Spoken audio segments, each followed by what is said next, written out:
Hi, I'm Jacob Bonta, host of Growth and Beyond. After generating millions of dollars in pipeline value for various companies via fundamental marketing principles and leveraging modern technology, we made this show to interview top business leaders and highlight the ways to achieve growth for your business. If you'd like to level up your customer base and let us help you grow, email me at jacob@lowlandscollective.com. And here we are with another episode of Growth and Beyond. Today I'm chatting with Dante DiCicco, founder and CEO of Zitti, a software solution that helps restaurants transform their operations by helping them cut their food costs and better control cash flow. Dante was born into a family of independent restaurateurs in Fresno, California. In fact, Dante visited his grandpa's kitchen before coming home from the hospital where he was born.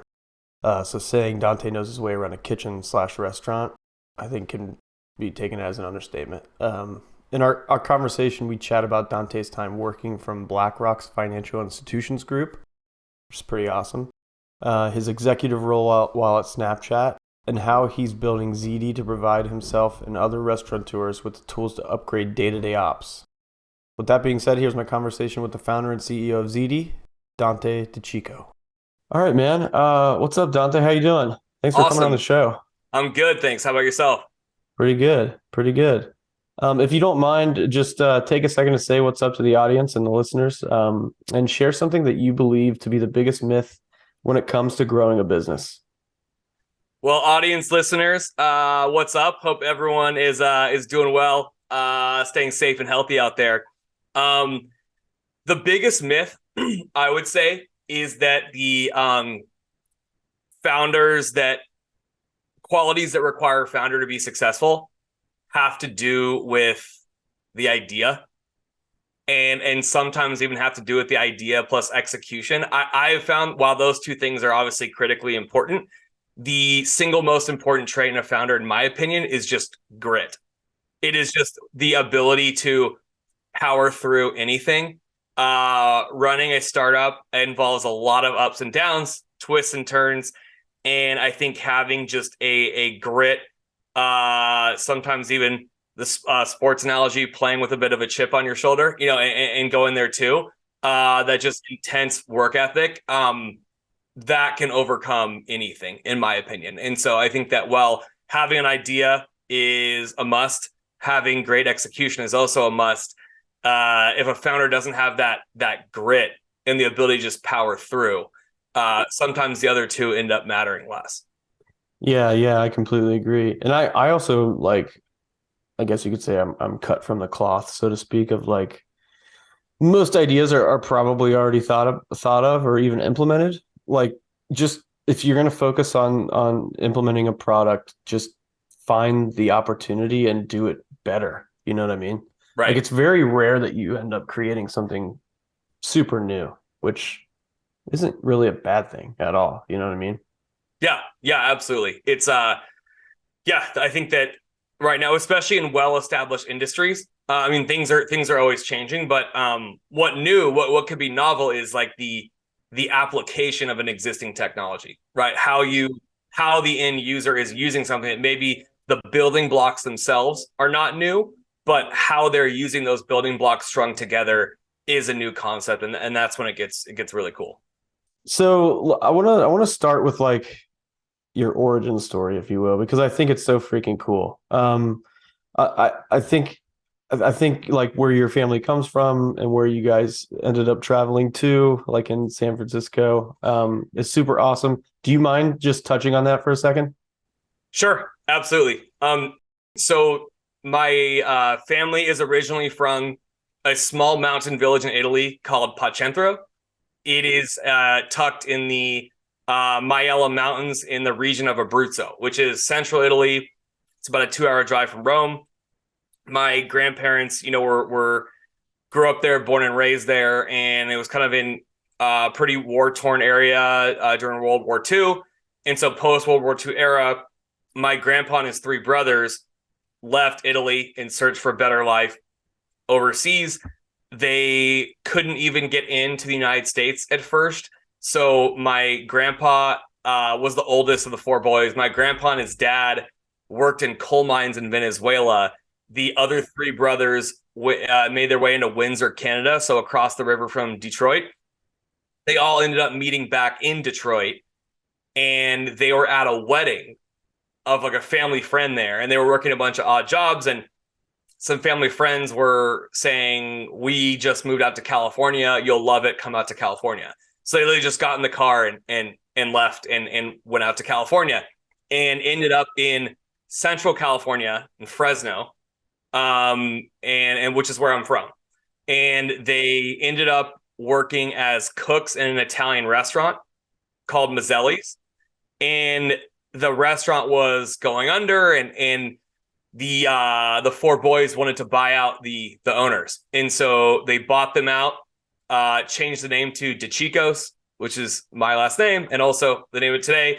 That was 1956. We were the first pizzeria in Central California. I think the first pizzeria in the United States was like, I believe it was Lombardi's in New York in like 1905. Don't quote me on that, but it was like something around there.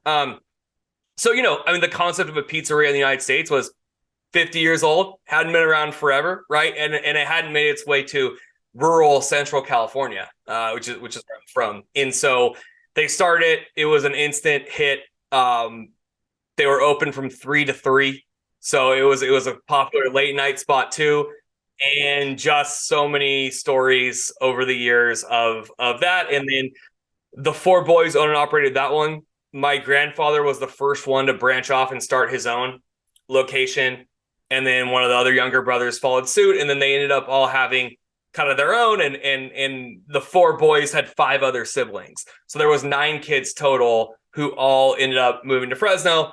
All those 9 kids had kids and then grandkids. I'm one of the grandkids of the many grandkids, right? So as you can imagine, the family's huge. I just got married in November of last year, and the wedding was very large. A lot of Italians in one room, and So today, my father, his generation, run all the DiCiccos today. There's approximately 14 DiCiccos, I believe, right now, and I grew up in it, literally from 0 to 1. There's I think a funny story that the day I was born, literally after I was born, on the way home, my parents took me to the restaurant in the kitchen to say hi to my grandfather. So quite literally, I'd been in a restaurant kitchen before I'd been in a home. That's like how my life began. So that's kind of the overall backstory. The more relevant for today, and that's relevant for today too, but relevant for Zitti is that in addition to growing up in it and probably my first 6 or 7 jobs all being some function at my parents' restaurant, I left for college, had my own career, worked in investment banking in New York, then ended up in LA working in corporate strategy and then international growth at Snapchat. And while I'm at Snapchat, I really wanted to continue the family legacy and open a new DiCicco's. A new one had not been open for 25 years in Fresno. And so I was a sole financer, developed in conjunction with my siblings and my father and my aunt and uncle. We opened it. So it's like I'm kind of structured where like I'm the owner of the building and stuff. And then you have like the family business operating it day to day, and opened its doors January of 22. And kind of it was throughout that process, it was a 3-year process with COVID in between. It really made very clear to me a lot of the issues facing independent restaurant owners like my families, a lot of which are dealing with food purchasing, food costs, and really an unfair market environment for restaurants like that. And so that was what really inspired me to dedicate kind of this next phase of my career in my life really to help solve this problem. Yeah, that's amazing, man. So you mentioned you started your career in finance in New York City, I believe at BlackRock's Financial Institutions Group, right? My first job out of college was investment banking at Citigroup, and then after that was BlackRock Financial Institutions Group. That's awesome. So you went BlackRock, then served as an executive at Snapchat for close to 7 years. Um, and then obviously you went on to do more things, but were there any key moments or experiences that really shaped your leadership style and approach to running Zitti specifically? Oh, absolutely. I mean, because I had the opportunity to do a lot of different roles at Snapchat. I was kind of starting these little startups within a bigger company. And when I started at Snap, we were about 200 employees. When I left, we were about 7,000. So I saw a lot of change. And there were multiple teams that I started from scratch at the company that were started out just me, and then ended up hiring people, working cross-functionally to get things done, traveling internationally, striking deals with external partners, and ultimately driving revenue for the business. And so because I was, in many times in this position where I'm like starting a new team from scratch, it's very different having the full resources of a company like Snap than Zitti, where you're like, the only resources you have are stuff that you went out, capital that you went out and raised yourself, right? So that's a completely different mindset. But I really got to, and I started at Snap when I was 26 years old. So as a 26-year-old kid, I'm starting teams, managing people, hiring and managing people who have more experience than me and are older than me. And so it was those experiences that I think, one, I think got me comfortable with, like, I don't need to be the most knowledgeable person on my own team. I really need to connect everybody and ensure that we're all marching in the same direction and applying our collective skill sets to a common goal. And I think also what allowed me to be successful at Snap was my passion for the core product. I had been probably one of the first 20 users of Snapchat. I was classmates in college with the founders of Snap, and I'm still to this day a daily active user, even though I've been out of there for over a year now. And so I think that passion for the underlying product really permeates through. And especially as a company's growing, you're not always going to be able to hire people that have the same passion for the product as the early employees do. But if those early employees are leading teams, they could translate that to their broader team. It's contagious. And that ultimately can help us move under a shared vision as well. So I think that, and there's no one, when you're a founder, no one is more passionate about your product than you, right? So I think that combination of pulling people together who are more experienced than me, combined with defining a mission and vision, moving in that direction, and just being very product focused. These are all kind of the core ingredients that I think shape my Snap experience, and that I've really relied heavily on at Zitti, in addition to learning many other skills that only the founder listeners out there can truly relate to. So speaking of Zitti, and I know that you obviously, your roots are in the restaurant industry and your family's been in the restaurant industry. You literally were in a restaurant before a house, like once you were born, which is amazing. I love that. But what inspired you to start Zitti specifically, and how did you develop that initial concept? Yeah, so the initial kind of just seed of an idea was when I was developing my own restaurant project with my siblings, dad, aunt, and uncle. We're all working together on it. And I felt that, it's one thing when your parents are running a restaurant and the kids trying to be all smart, asking your parents like all these questions and things they should improve. It's another thing though, when like it's your place, you're the one financially on the line for it. And so in that position, and being working at a tech company, Snap is one of the most innovative companies in the world. I'm looking at every little thing we're doing through a different lens than I would have growing up or something, right? And I'm seeing a lot of inefficiencies. And I'm also, with flexing that finance part of the brain, seeing a very imperfect market on the food side. I think a good example here is if think of the stock market as the perfect market condition, right? You have a perfect marriage of supply and demand that equals the share price of a company, and you have millions of transactions trading volume of those stocks every single day. It's supply and demand's beautifully aligned. Taking that to a restaurant buying food, it's the equivalent of if the same stock, like company stock, or if the price was 20% different across two different exchanges. Like quite literally, if a price was $100 on one exchange for a stock and 120 other ones, it's like, why is that the case? It's literally the same company, same stock price, right? And so when you translate that to food, it's like, why is the same cut of chicken from the same manufacturer have a different price from distributor to distributor? That's the fact of the matter. And what's even worse is that the restaurants don't know that, right? So the restaurants are leaving so much money, and the ones that do, it's so hard and takes so much time to figure out and to make decisions against that. So you end up in the scenario where independent restaurants are leaving so much money on the table because they don't have the tools to really order with all the information in front of them. And there's a lot of reasons why I believe that a company like Zitti has not come along yet until now, which I'm happy to elaborate more on. But that's really that kind of initial seed of an idea was observing an unfair market conditions towards independent restaurants.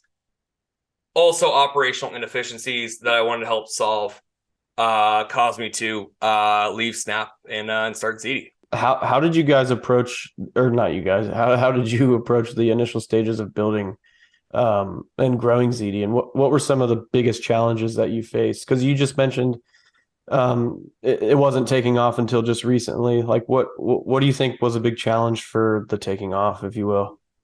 Yeah, so I was fortunate to have some very, very strong and helpful early angel investors and advisors in the early days. I'm also very fortunate, quite frankly, to have my father always there, right? He's in the restaurant every day. He's operating, he's grinding. A lot of the things that he's done and learned over his decades in the business, we're kind of productizing here. So to have that constant voice of the customer there, because I think especially when you're a B2B business, the hardest thing is to have your test customers, right? Unless you own your own business that is one, right? It's very difficult. It's not like a consumer app where you can use the app yourself, So the fact that I had that and access to that was a huge advantage in the early days and continues to be today still. Then, I had some of my former Snapchat colleagues had founded successful companies either before their time at Snap or they had left Snap while I was still there and done it. So I bounced a lot of ideas off them too. And really like one individual in particular, his name's James Borrow. He's the founder and CEO of a company called Trust. They're in LA. Maybe you'll want to have him on your podcast sometime too. But really, James and I were playing golf in like late 2020. And I was like, hey, I've been, working on my restaurant project. There's a lot of things that I think I could help improve here. And I want to start my own company, but how do I do that? It's like, well, the first thing you need to do is document your, before you even get to business plan and all that, document the problem you're trying to solve. Right. And then you're not going to have all the answers at the beginning, but just start to clearly state the problem. And then, through that kind of early network, got connected to some other folks who had a lot of experience starting companies. We worked with a great local offshore engineering team based in Santa Monica called Tulico, and they were great partners of ours. They helped build the early versions of our app and prototypes and stuff.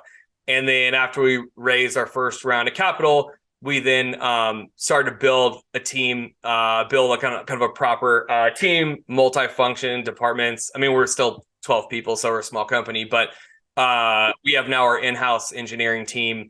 And I'm personally a very design-driven person as well. I have clear ideas of the problem we're trying to solve for the customer, but I also have clear ideas of how I want the product to look and feel.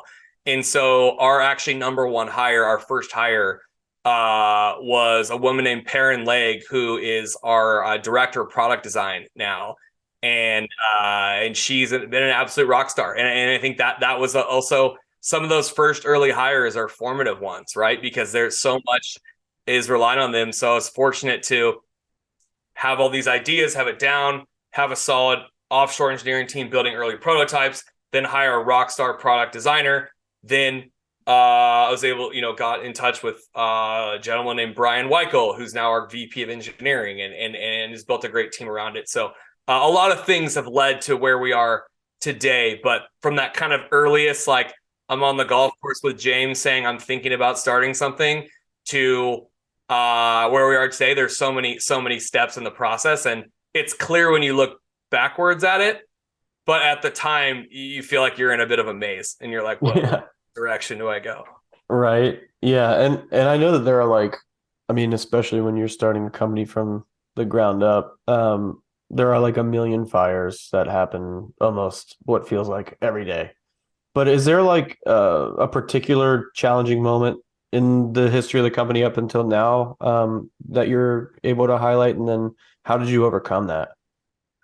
Absolutely. So I would specifically say that raising capital in this current environment was very I'll just be honest, it was not a pleasant experience, right? I think that in 2021 and before that, right, which kind of what predated me as a founder, raising capital seemed to be pretty easy, right? Everyone's raising at these crazy valuations and stuff. We raised our pre-seed round at the end of 2021, and which was it was great, but it was a lot of angel investors. We didn't really have a lot of institutions on board, right? And so now we're trying to raise our first institutional round, our seed round, in right around Q2, Q3, mainly Q3 of 2022, and it ended up taking a lot longer than expected. It was a bit of a roller coaster. And we ended up getting the round done with two phenomenal partners. And I can't stress enough how much I love our two Oceans Ventures and Serena Ventures, the two VCs that are leading us. They're amazing. But the process of getting there and getting it done was quite challenging. And I think that it's never, and also the market was changing rapidly all year last year, right? So we kind of went into our raise with some expectations. And then those expectations seemed to be changing by the week. And so I think that as a founder, you need to, I believe in being transparent with your employees. I also believe in being able to, acknowledge when I was incorrect in certain areas. And so thankfully we're early enough to where we had to adopt the scrappy 2022 and beyond mentality to preserve cash early, right? I think some companies that have raised $100 million rounds are now having to figure that out now. And we kind of started to really figure that out late last year and now. And so it's really in a contracting market environment, things like being laser focused on your cash burn, setting company goals that ladder up to profitability, being, spending where you need to grow and to have the best team possible and to give your team the resources to be successful, but also, constantly keeping a look at your runway and what are the milestones you need to hit until our Series A. And these are all things that, before our raise last year weren't as top of mind for me because I was just focused on building and putting a great team together, but it was like a splash of cold water that just hit you right in the face. And I'm sure, again, any founders listening who've raised in the last 12 months could absolutely relate to this. And we're fortunate to get it done with great partners, and we're really off to the races now with a couple years of runway. But it was a challenging time, and we got through it by being as fully transparent with our team about where we were at. And also I think that when you're raising money, some founders can fall into the trap of VCs will give them feedback And if a VC, for example, passes on a company and they give them feedback, the person will, there's a temptation to start changing your story or changing your direction based on this feedback. And what I would tell any founder is like, look, like this VC that's giving you this feedback looked at you for a week, 2 weeks max. You're putting your whole life into this. Like at the end of the day, as a founder, you need to believe that you're right. And I think that even if you're navigating a choppy capital raise environment, it always pays off to stick to your guns and be yourself. And I think that you can take feedback, always listen, but at the end of the day, the VCs ultimately don't understand your business like you do, right? It's just as much as they may think they do, they don't. And I think as a founder, it's easy to probably give them more credibility than they deserve, and to give yourself less credibility than you deserve, right? And I think that, and I completely was guilty of that last year. So it's not like I'm speaking from hindsight 2020 and experience, and I just encourage all founders to be transparent with their team, stick to their guns, and just keep. And again, that grit, like I said at the beginning, most important trait. So super, super important. In retrospect, would you have approached raising capital differently now that you have? And if so, how would you do it? Yeah, I would have.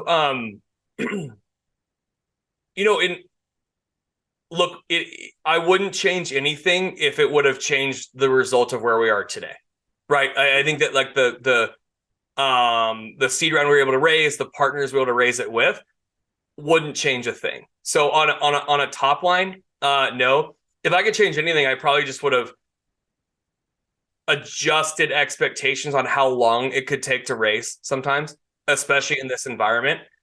In fairness, the market was Q1 to Q2 to Q3 was rapidly different and changing. So it's hard to do that. But I think raising always takes more time than you think, and just plan accordingly. And that's probably something that in hindsight, I would have just planned out longer. But if that would have come at the expense of having a different result than we got to now, wouldn't change a thing. So for the founders that haven't raised any money yet, I guess the bootstrappers, if you will, what's the difference between pre-seed angel investment and seed rounds from institutions? Is it just the amount of money that's eventually invested, or? I would say the lines are very blurred. And I'll caveat this with, I'm giving you my perspective and my experience. Other people can have different ones. Look, I think pre-seed is really where, that's really the round where you may just have a deck, right? You may just have an idea and a team. Ideally, especially in this current market, in this current market, Series A expectations are being put on seed companies, and seed expectations are being put on pre-seed companies. So I would advise any pre-seed company to bootstrap it as long as they can, to raise just enough angel checks to get them as close to their MVP as possible. Now that's that, depending on what you're building. Sometimes what you're building is more capital intensive, and that's not possible. And this is completely situation specific, but pre-seed, while historically the round where you can just have a deck, more and more a seed lens is being put on the pre-seed round. And so more and more, I think the pre-seed companies that are going to, raise a solid round and move on are the ones that have more of a product built. Even if they don't have users, they have something built. A seed, in my view, is one where you can, you have a product built. You ideally have a handful of users, if not growing fast. You may not be monetizing yet, but you have a clearly defined monetization path and a clearly defined product vision in the short, medium, and long term. Because at the seed stage, the investor is saying, how are you going to get to a ARR of $100 million? How is this going to be a unicorn company? right? That's what every investor is thinking of at the seed round. So you won't have all the answers. Things are going to change, but you need to be able to clearly articulate that vision. Whereas in the pre-seed, there's not as much pressure on that, right? The pre-seed's like, what's your idea? And how are you going to turn this idea into reality? Seed is like, this is my product that is already being used. This is the feedback I'm getting. This is going to be my path. This is why this idea is going to absolutely take off and be the next unicorn company. And then what are you going to do with that cash? Well, with the seed round, typically the cash is hiring and building a team, right? This is what I'm going to do. I would also encourage every founder to hire an in-house engineering team. For the technical founders out there, that's obviously not a problem. And I don't just mean product, I mean engineering. For the technical founders out there, it's not a problem. For the non-technical founders out there, and I'm a non-technical founder, it's not, and I'm not saying this just because it's like a VC's check the box. They're just so ingrained in your business. And when you have that great partnership with your engineering team and they're all in-house, you could be more strategic. You could think ahead. You can structure the code in a way that is conducive to future things coming down the road that's in line with the total product vision, where when it's an offshore team, it's just harder to do that. My answer may have been different a year ago, but I also think right now, given all the layoffs that have happened, there's more engineering talent than ever out there right now. And so I would encourage every, founder to be thoughtful about how they build their in-house engineering team and use the seed as the opportunity to do that. And so that's kind of the difference between seed and pre-seed in my view right now. How did you guys go about acquiring your first customers for ZD? So the first two customers were pretty straightforward. It was my restaurant and my parents' restaurant. Nice. But again, super valuable feedback. We then we expanded into Friendlies. So Friendlies being ZD's head of sales, Dexter Peak. He's amazing. We hired him he had been at Groupon for 10 years. So he had a lot of relationships from his Groupon days selling to restaurants. And he was based in Chicago. So we were able to get a strong early group of customers in Chicago, and then also some restaurants in LA through one of our investors, closely connected to a deli spot you may have been to it called Uncle Polly's, 3-unit location there. I'm a huge fan of what those guys are doing out there. And so between like Uncle Polly's, the Chicago restaurants from Dexter's former Groupon relationships, plus my family restaurants, we were able to pull together a pretty strong and diverse pilot group and really test a lot and learn a lot with them.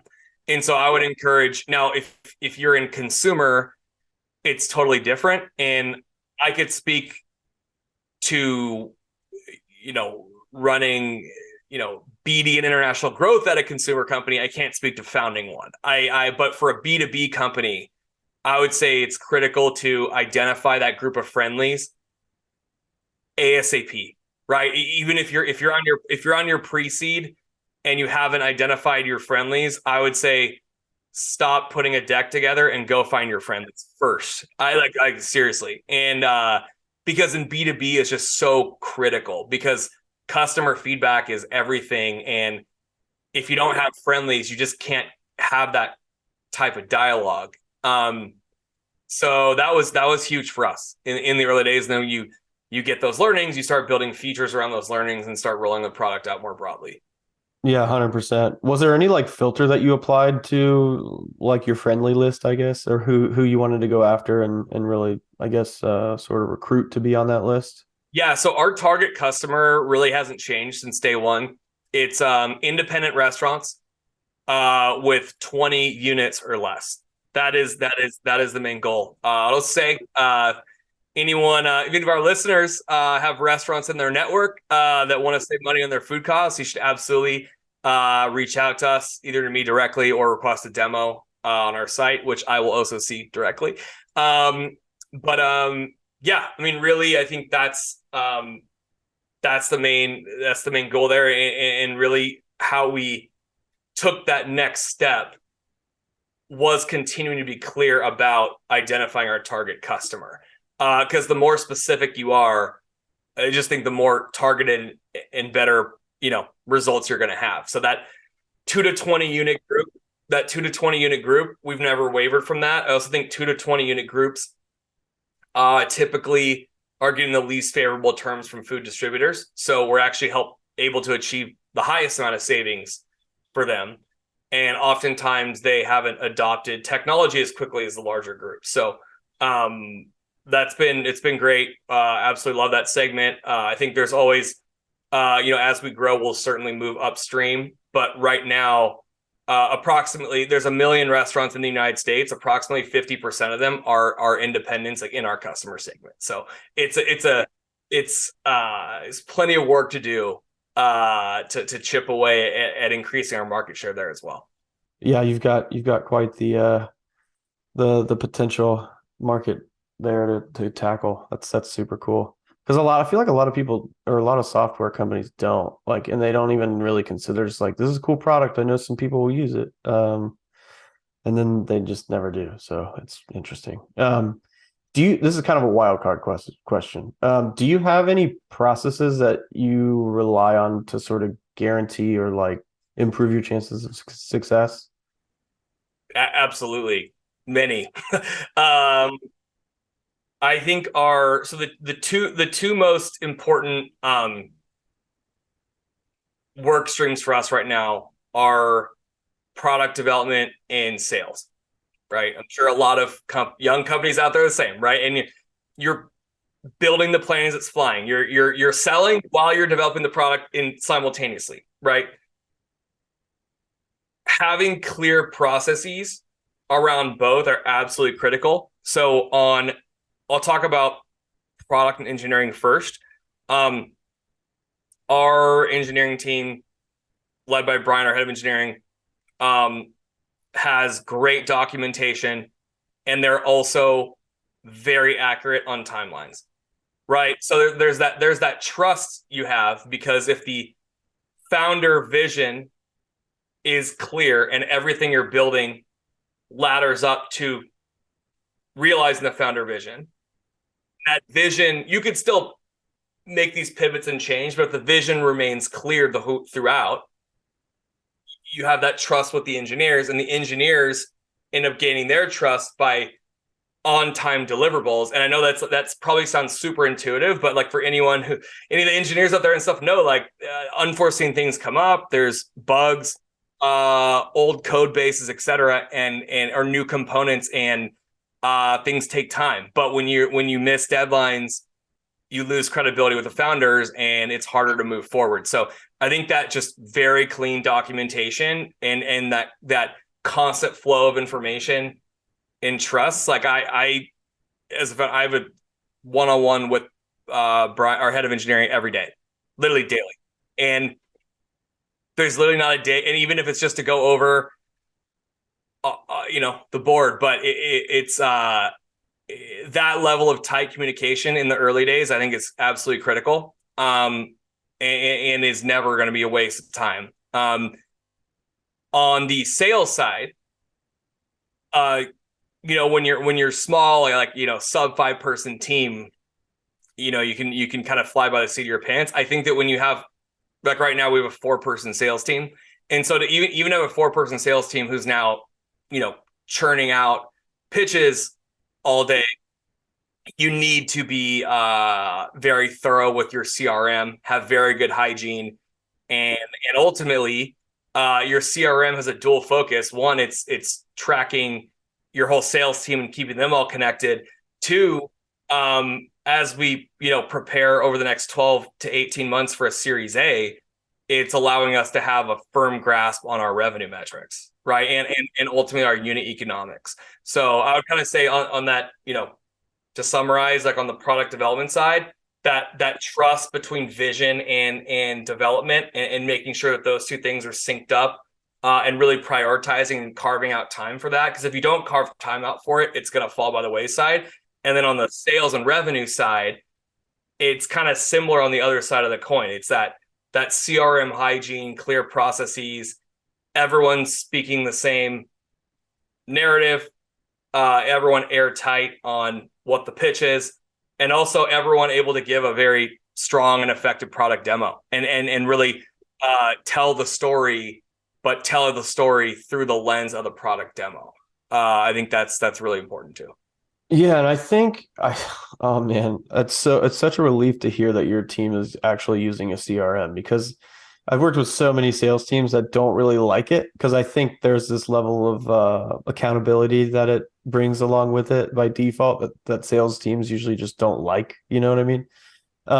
So it's nice to hear that your team's doing it, but I think what a CRM really allows you to do is really dig in to your ability to just crush the demo, which it sounds like your team is able to do. You know what I mean? Yeah, I mean, product demos are absolutely critical. That's also something I learned at Snap, by the way. When I would pitch, Mm-hmm. I would use minimal slides. I would plug my phone into the screen and show everyone, and but tell the story through that though. So I'm not just saying here's this tap here, swipe here, whatever. I'm still telling the story of the company, of the product, of the vision, how in our case, like advertisers can see success driving new business on Snap and stuff like that, but doing it through the lens of a product demo. So kind of bringing that to Zitti and putting that strong emphasis on, and really mobile product demos, because you're in a restaurant, you're on the go. That's probably the best way. So do that as well. I think my comment on this, the comment on sales teams that don't like a CRM because of the accountability, I would say to use a restaurant analogy, I would say if you don't like the heat, then get out of the kitchen. That's what I would say. So That's 100%. I feel like I tell myself that every time I hear about this. I'm just like, what the fuck? Yeah. But cool. I've just got a couple questions left. Are there any thought leaders that you'd recommend for fellow founders, or maybe authors or books that you'd also recommend? Yeah, actually, I think in terms of books, the $1 Trillion Coach. It's about the written by the executive coach who was the executive coach to Larry Page and Sergey Brin, the founders of Google. It was recommended to me by a close friend and mentor, and I think that's a great one. I'm also a big fan of educating on podcasts and YouTube videos and stuff. I think I feel like Y Combinator has some really good short and sometimes long videos just on different founder journeys, founders speaking, very topical, right? I think I've got just good to just get ideas from. So I love watching actually just some of the YC content on YouTube in spare time. Podcasts I think are great too, right? I think I probably, like a lot of founders out there, listen to the All In podcast. And it kind of gives you just a good, more macroeconomic view and view of the VC markets and some funny stuff in there as well. But then I'll also go really deep and look at a podcast on like the like B2B use cases for Chat GPT, right? And just start to and just listen to folks talking about that, right? Just kind of like always trying to, even if we're not going to be like building AI into Zitti anytime soon, but it's just good to there's other use cases for it. We could potentially start churning out more Zitti like thought leadership in the food page and blog posts by leveraging Chat GPT, like stuff like that. Is could be applicable. So that steady diet of a good book where, I know founders have zero time. So these are all suggestions, right? But I think that the $1 Trillion Coach is great. Those YC YouTube videos and finding a couple good podcasts are one of my Zitti's engineers is really strong. He has been listening to a weekly podcast on tech security for the last 17 years. What? Weekly. Wait, it survived that long? Yeah, it survived that long. So literally a podcast meant for developers on security specifically. So there's a never shortage of information out there. There's not. But encourage founders to be in a constant state of learning, though. Mm-hmm. Oh, 100%. I totally agree with that. Well, Dante, I really appreciate you coming on the show, man. If where can people learn more about Zitti or you? So more about Zitti or me, feel free to visit our website. Like I mentioned, a lot of good information up there. There's some blog posts we've done, a couple op-eds that I've written that have showed up in like Nation's Restaurant News, QR Magazine, one in Forbes and stuff that kind of give a bit of a good insight on kind of my views of the market. Our recent funding announcement in TechCrunch was pretty comprehensive. I have a couple of videos on YouTube there too. And like I mentioned earlier, if any restaurants would be interested in taking their business to the next level, request a demo, and would love to talk to you. Heck yeah, man. I'm super excited to see what you guys do over there. Thanks, Jacob. Again, thanks for being on the show. Of course. Really appreciate it. No problem. Thanks again for listening to another episode of Growth and Beyond. I hope you take something you learned from the conversation and apply it to your business today. If you enjoyed this episode, please leave a review wherever you're listening or watching and share it with a friend. And please be sure to tune into next week's episode where I interview another top business leader and highlight ways to achieve growth for your business. See you then. If you'd like to level up your customer base and let us help you grow, email me at jacob@lowlandscollective.com.